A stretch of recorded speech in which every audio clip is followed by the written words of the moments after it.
In this video, we're going to talk about monotonic functions, and in the follow-up video, we'll look at the first derivative test. So first off, a monotonic function is just a function that is either increasing or decreasing. So either strictly increasing or strictly decreasing. We're actually just going to look at functions where they are monotonic on certain intervals. And that's kind of what we're going to be talking about in this video.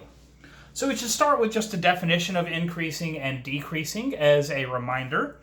So our definition is let f be a function defined on an interval I, and let x1 and x2 be any 2 points on I, on that interval I. If f of x2 is greater than f of x1, whenever x1 is less than x2, then f is said to be increasing on I. And we'll see a picture here in a minute of what this means, but just as we move left to right on the graph is going up. And that's what it means to be increasing. If f of x2 is less than f of x1, whenever x1 is less than x2, then f is said to be decreasing on that interval I. And again, we'll see a picture of that in a minute, but first I just want to point out a theorem that will be important throughout the rest of this chapter. The following can be proven using the mean value theorem. We're going to skip the proof here, but it's not too complicated from the mean value theorem. Suppose that f is continuous on the closed interval a to b and differentiable on the open interval a to b. Well then, if the derivative of f is greater than 0 at each point in this interval a to b, then f is increasing on the closed interval a to b. Similarly, if the derivative is less than 0, then the function is decreasing on the interval a to b. So let's just look at a picture real quick. So let's suppose we have some graph that looks like this.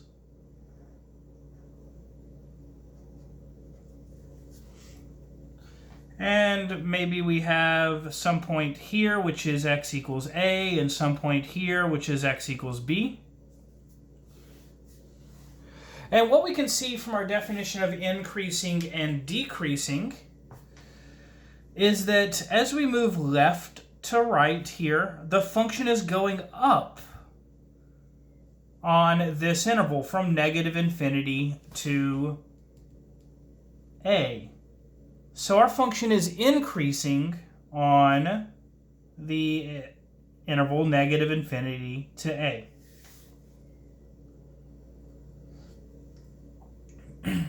And as we go from a to b, we notice that the function goes down as we move to the right. So decreasing, so the function is decreasing on the interval a to b. You can include the endpoints if you wish or not. It will not matter to me. Some resources include the endpoints. I've seen some that don't. So we have, furthermore here, for the last interval, from b off to infinity, our function is increasing. And we can tell what's going on just by looking at the graph. But how do we apply this information right here, this theorem that we just talked about? Well, notice if the derivative is greater than 0, then the function is increasing. Well, let's think about what that means as far as this picture goes. Right? The derivative tells us the slopes of tangent lines. So if the function is increasing, notice that the slopes of the tangent lines are always positive. Right? So if the slope of the tangent line is positive, that means our function is increasing. If the slope of a tangent line is negative, that means our function is decreasing. And again, we go back to positive slopes of tangent lines, i.e. positive derivatives here, and which tells us that our function is increasing on that interval. So taking the derivative and finding if the derivative is positive or negative is an easy way to determine if your function is increasing or decreasing on a certain interval. And let's get some practice now with a picture, or with an example. So here in this example, we are going to find the critical points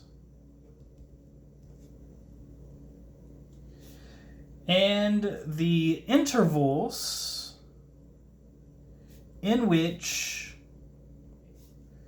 f of x is equal to x cubed plus 3x squared minus 9x plus 3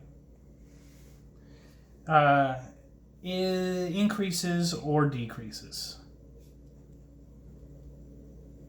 So I want to find the critical points of this function and then also determine what the intervals of increase and decrease are.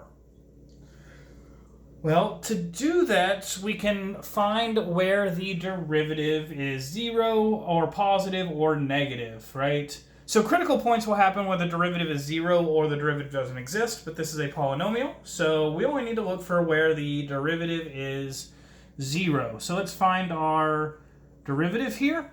This is 3x squared plus 6x minus 9. Or we can factor out a 3 to get x squared plus 2x minus 3, which further factors into x minus 1 times x plus 3, times the leading 3 there. So we see that our critical points are negative 3 and positive 1. And now, how do we work out where our intervals are increasing or decreasing, or which intervals are increasing or decreasing? Well, first we should recognize there are 3 intervals that are given to us by these critical points of negative 3 and 1. We are given an interval of negative infinity to negative 3, right? We're just breaking up the domain of our function, and this domain is broken up into the interval from negative infinity to negative 3, from negative 3 to positive 1, and from 1 to infinity.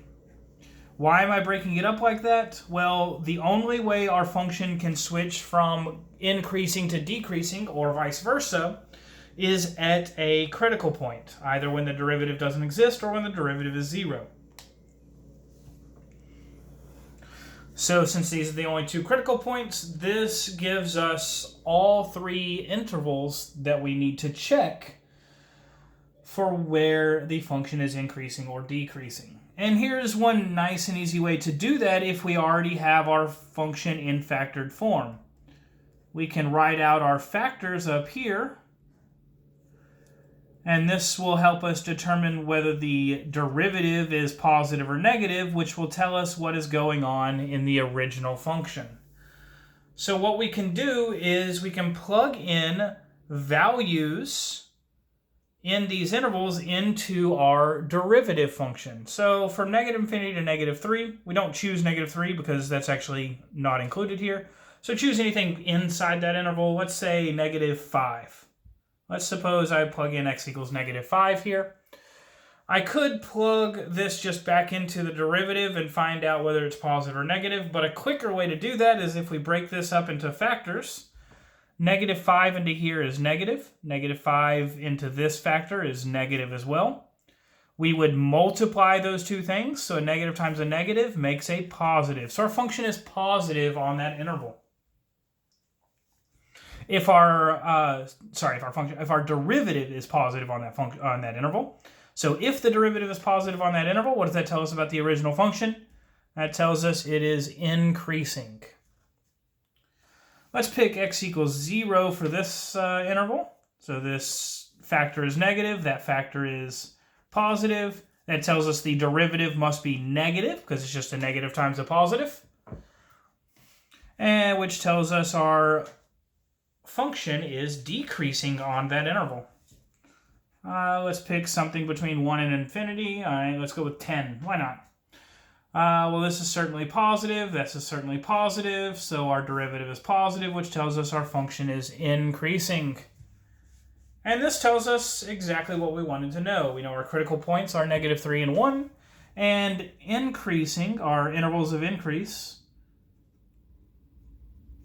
are -infinity to -3, union 1 to infinity, and then decreasing, the function is decreasing on -3 to 1.